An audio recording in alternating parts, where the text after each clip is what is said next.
the cover story hadn't broke yet.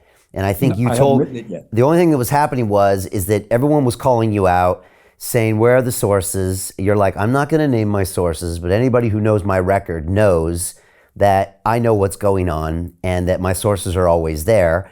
And so that's the way they were attacking your credibility. And I think you said, Brian, the German chancellor is going to DC next week and we're going to see what happens. I think that's kind of where we left it. And then from there, the chancellor went there, and then I think we saw this cover story emerge in the New York Times. That's what's happened, I think, since the last time you were here. The chancellor went there on his plane, big luxury, like just like we have an Air Force One, a big, beautiful plane, with no reporters. That rarely happens. Went there by himself. No state visit, no joint press conversation with the president. We have a chain of motels called Motel 6 that's about $15. And my joke was, we probably put him up in a Motel 6 for that night. We have no idea where he spent the day. Came on a Thursday or Friday. It was a Thursday, I think. And the next day, they finally had one event from him, a 10-minute session in which each sat in front of the press corps. They were brought in, no questions to be asked. And they each had read from notes about how wonderful the other guy was. And then it was over. And then we learned, pardon me, we learned a couple of days later, they had an 80-minute private meeting in which I did learn a little bit about, which is certainly did discuss. Joe Biden has a lot of reason to know what I can do. I could just tell you from his days in the White House. And there was times when he wanted me to do certain things. He knows I know things. I've been around, in this town for a long time, and I got here in 65, he became a senator in 72. He's an okay guy. He's just okay, not great. And his policies right now are, let's see, I hate Russia, I hate communism, I hate China. And how's that working out? China's now emerging as a major force and just, sticking it right in our eye, cutting a deal with the Iranians, cutting a deals with, of all people, the Saudis, buying oil in the yen, and probably going to start using its currency to buy oil. I mean, it's just amazing how we've lost leverage. And nobody pays attention to that very much. Anyway, the point of all this is, out of this emerged this amazingly strange story that they tried to sell, which was that a group of Iranian dissidents did it. And there was a boat called the Andromeda, named a classical Greek myth. A lot of boats are named with that name, including one of the top 100 biggest yachts in the world. It's an old folklore story about a beautiful virgin woman who was naked and saved by somebody. And a sort of interesting story. Anyway, the bottom line is they came up with this story and they had it all ready, that they had done it. And I got to tell you, everybody bit. It was a 49-foot yacht. Everybody bit on the idea that this yacht could sail to a point in the Baltic, 260 feet deep, drop an anchor 260 feet, and then have some divers go down. And divers have to have guys dress them. I mean, even though it's a modern lightweight, it's not like the old steel suits you saw. And they had to have a mixture of gas, and you have to have a recovery facility for them when they come up. Otherwise, they spend all day down there. Coming up so slow, you have to go up, stop 3 times, and you don't want to do that on a covert mission. So that was the story they sold, and a lot of people bought it. And then I wrote a piece, because I just had to, saying that, look, that was all pre-planned by these guys. We, like your intelligence service, we have a lot of smart people in it, as I said. And it doesn't mean they're always right. They do what the president says. And these are guys who, the classic thing for the head of the CIA is, does he work for the crown or the Constitution?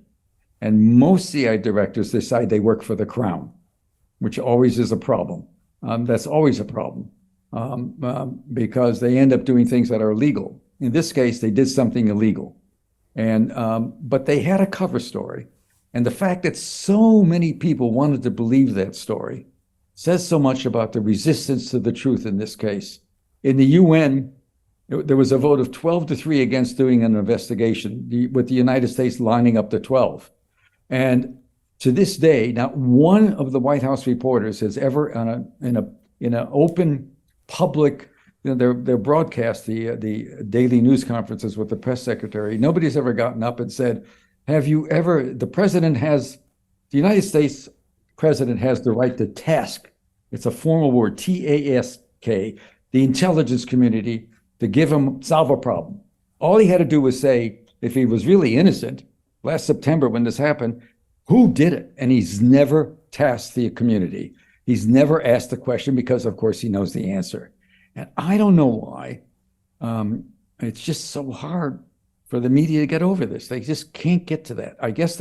My guess is the paper I worked for, the New York Times and Washington Post, the other sort of standard liberal papers, are just so much afraid of another Trump or another Republican. Right. So Jim Rickards has just recorded a video that's not available to anyone in the public, and he's going to be talking about how this upcoming recession is going to be fast, it's going to be bloody, it's going to be nasty. But at the same time, he's going to show you how you can position yourself to profit from all of this chaos. Now, we've made this video only available to our viewers. Go to londonreal.tv/Jim. Watch that immediately. I can't say enough good things about Jim Rickards. He understands the global economic system better than any guest I've ever had on London Real. His predictions are almost uncannily true, and you can learn how to profit from his vision, from his expertise, and his understanding of economics. So go to londonreal.tv/Jim or click the link below.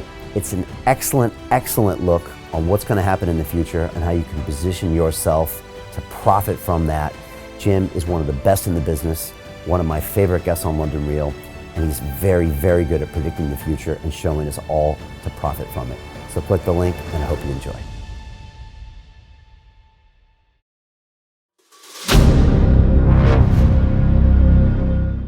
I'm looking for partners, collaborators, colleagues who want to join forces with me around the globe and create real value, generational wealth, and financial freedom for everyone else around the world.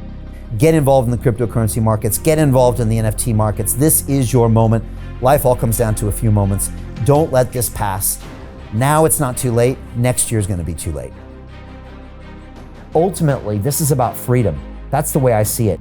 This is about giving power back to the people and enabling billions of people worldwide to use the financial markets to improve their lives and those of their friends and their families and their communities. Honestly, I think it's a violation of human rights not to allow people basic access to financial services.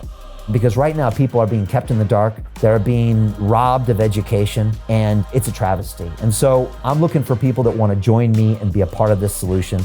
And that all happens inside the DeFi Academy. The gains my students are making are absolutely amazing. Double, triple digit gains in the first month alone.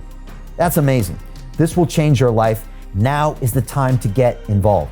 I'm going to tell you exactly how my students in my academy made money in the last 30 days. I'm talking about real trading results. And let me just whet your appetite a little bit. Let me hit you with some numbers. I'm talking Brendan from New Zealand is up 68.77% on the month. Steve from Europe up 83%. Albert in Singapore up 169.9% on one single trade. I got Susan up 153% on her call options alone, also rocking 139% returns and 442% returns as well on individual trades. These are people that are changing their financial future in the last 30 days, but it's based on trading discipline. I've graduated over 500 students from inside my academy from over 54 countries around the world. It's amazing. When it comes to crypto, DeFi, and blockchain, we love this space. We truly believe it's the future. This is down to our core. It's authentic to what we're doing, and everybody can tell through the camera because you can't make this stuff up. If you're watching me now, wherever you are, I implore you, take 60 seconds right now and join my academy. Apply today. Now you've got a chance. Life all comes down to a few moments. What are you going to do? What's the choice that you're going to make?